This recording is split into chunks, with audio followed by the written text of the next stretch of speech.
90 দশকের শেষের দিক থেকে শুরু করে একবিংশ শতাব্দীর প্রথম দশকের প্রথম দিক পর্যন্ত বাংলাদেশের অন্যতম জনপ্রিয় একটি সাবানের ব্র্যান্ড ছিল অ্যারোমেটিক। কিন্তু সময়ের আবর্তে একসময়ের এই মার্কেট লিডার হারিয়ে গেছে বাজার থেকে।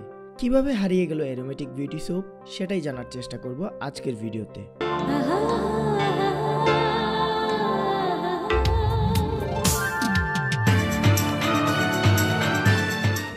তুমুল জনপ্রিয় এই বিজ্ঞাপনটির কথা নিশ্চয়ই মনে আছে আপনাদের। এই অ্যারোমেটিক সাবানের বিজ্ঞাপনে সে সময় মডেলিং করেছিলেন রিয়ার মতো জনপ্রিয় মডেল।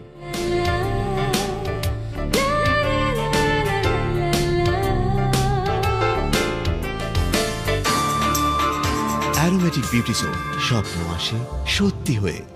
রোমানা জনপ্রিয়তা অর্জন করেছিলেন এই অ্যারোমেটিক সাবানের বিজ্ঞাপন মডেলিং করে। যমুনা গ্রুপ অফ ইন্ডাস্ট্রিজের একটি বিজনেস কনসার্ন হচ্ছে অ্যারোমেটিক কসমেটিক্স লিমিটেড, আর এর অধীনেই একটি সাবানের ব্র্যান্ড ছিল অ্যারোমেটিক বিউটি সোপ। অ্যারোমেটিক সাবান যখন বাজারে আসে তখন সাবানের বাজারে মার্কেট লিডার ছিল তৎকালীন লিভার ব্রাদার্স এবং বর্তমানে ইউনিলিভারের লাক্স। এছাড়াও বাজারে ছিল লেমন ডিউ এবং রেক্সোনা সহ আরও বেশ কয়েকটি সাবানের ব্র্যান্ড। অ্যারোমেটিক সাবানের মার্কেট লিডার হয়ে ওঠার পেছনের সবচেয়ে বড় ভূমিকা ছিল তাদের মার্কেটিং স্ট্র্যাটেজি। তাদের ট্যাগলাইন ছিল 100% হালাল সাবান। এই হালাল কনসেপ্টে এটাই বাংলাদেশের মার্কেটে প্রথম কোনো পণ্য, আর এই এক কথাতেই বাজিমাত হয়ে যায়। ধর্মপ্রাণ বাঙালিরা লুফে নেয় এই সাবান, হু হু করে তাদের বিক্রি বাড়তে থাকে। এই হালাল ক্যাম্পেইনের পুরো কৃতিত্ব ছিল সে সময়ের যমুনা গ্রুপের মার্কেটিং ডিরেক্টর সৈয়দ আলমগীরের। তিনি একটি পত্রিকাতে সে সময়ের গল্প শেয়ার করেছিলেন। তিনি জানান, তখন আমি আমার ক্রেতাদের খুব কাছ থেকে পর্যবেক্ষণ করি, তাদের প্রকৃতি অনুধাবন করি, এমনকি সাবান বানানোর উপকরণ ও পদ্ধতি সম্পর্কেও বিশদ তথ্য সংগ্রহ করি। এর মধ্য দিয়েই আমি আবিষ্কার করি যে বিদেশি সাবানে বিভিন্ন পশুর চর্বি ব্যবহার করা হয়, যার বিপরীতে কেবল ভেজিটেবল ফ্যাট ব্যবহার করা যেতে পারে।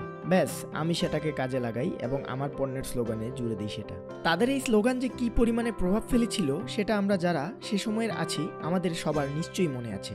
এর পাশাপাশি চারিদিকে তখন এটাও ছড়িয়ে পড়ে যে লাক্স সাবান হচ্ছে শূকরের চর্বি দিয়ে তৈরি। ব্যাস, আর যায় কই, গণহারে সবাই লাক্স সাবান বয়কট করতে থাকে।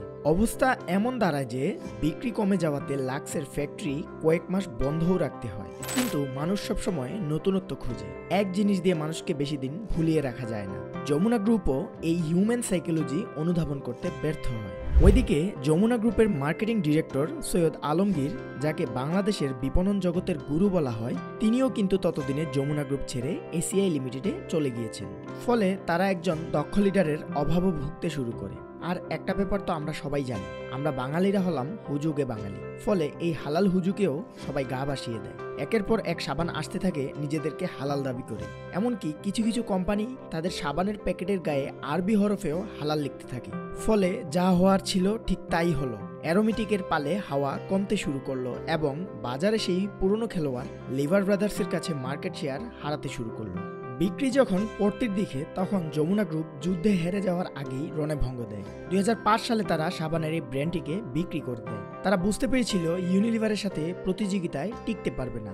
ফলে মূল্য থাকতে থাকতেই তারা এটি বিক্রি করে দেয়। অ্যারোমেটিক সাবানটি তখন কিনে নেয় ভারতীয় কোম্পানি মেরিকো লিমিটেড। মেরিকোর প্যারাসুট, সাফুলা, সেটওয়েট ইত্যাদি বহুল বিক্রিত পণ্য থাকলেও তাদের কিন্তু এর আগে সাবানের কোনো ব্যবসা ছিল না। তারা বাংলাদেশে অ্যারোমেটিক এবং ক্যামিলিয়া সাবানের এই দুটি ব্র্যান্ড কিনে নেয়, কিন্তু কোনো এক অজ্ঞাত কারণে তারা এগুলো নিয়ে সেভাবে দাঁড় করানোর কোনো চেষ্টাই করেনি। ফলে একটি সন্দেহ দেখা দেয় যে মেরিকো কি আসলেই ব্যবসার উদ্দেশ্যে অ্যারোমেটিককে কিনেছিল, নাকি এটা আসলে ইউনিলিভারের একটি কুৎসিত ব্যবসায়িক পলিসি ছিল।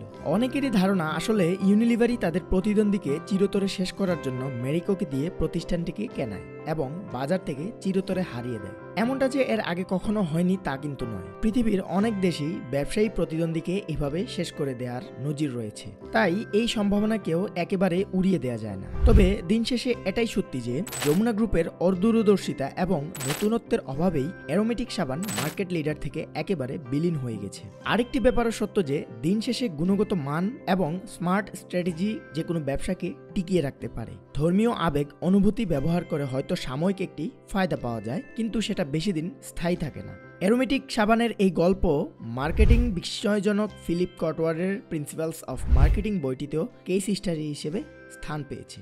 তো আজকের ভিডিওটি এই পর্যন্তই। ভিডিওটি যদি ভালো লেগে থাকে তাহলে শেয়ার করুন আপনার বন্ধুদের সাথে এবং আমাদের চ্যানেলটি জিওগ্রাফি স্টোরি বাংলা সাবস্ক্রাইব করতে ভুলবেন না। ভালো থাকুন, সুস্থ থাকুন, দেখা হবে পরবর্তী কোনো ভিডিওতে। আল্লাহ হাফেজ।